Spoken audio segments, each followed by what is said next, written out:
বিভিন্ন প্রতিষ্ঠানের নানা রকম পণ্য প্রদর্শনী ও বিক্রির মাসব্যাপী আয়োজন ঢাকা আন্তর্জাতিক বাণিজ্য মেলা।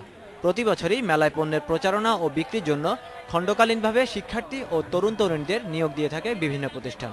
স্বল্প সময়ের জন্য নিয়োগ পাওয়া এই বিক্রয় কর্মীরা বলছেন, কাজ অনুযায়ী তাদের সম্মানই দেওয়া হচ্ছে বেশ ভালো। আমরা তো স্টুডেন্ট অবস্থায় পার্মানেন্ট কোনো কিছু করতে পারতেছি না, তো এক মাসের এখানে দেখা গেছে আমাদের নিজেদের প্রয়োজনটাও হচ্ছে, সময়টাও কাটছে। তাদের মতে মেলার এই অভিজ্ঞতা ভবিষ্যতে তাদের কাজ পেতে সহায়তা করবে। আমরা এখানে এসেছি টোটালি আমাদের এক্সপিরিয়েন্স বাড়ানোর জন্য। এখানে নানা ধরনের নানা পেশার মানুষজন এসে আমাদের পারফরমেন্স যদি এমনও হয়, যদি আমাদের পারফরমেন্স যদি তাদের ভালোও লেগে থাকে, তারা আমাদেরকে নানা প্রকার জবেরও অফার দেন। আমি ফার্স্ট ইয়ার থেকে কাজ করছি, যার জন্য এখন আমার মাস্টার শেষ।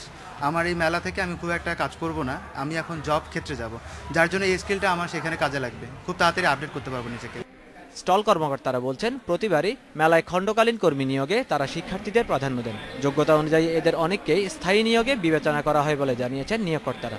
মেলায় আমরা এবছর 60 জনকে নিয়োগ দিয়েছি পার্ট টাইম হিসাবে। তারা কাজ করছে 2 শিফটে। তারা যদি এখান থেকে ভালো পারফর্ম করে, সেই ক্ষেত্রে আবার রিক্রুটমেন্ট যখন করা হয় তাদেরকে কনসিডারেশনে রাখা হয়।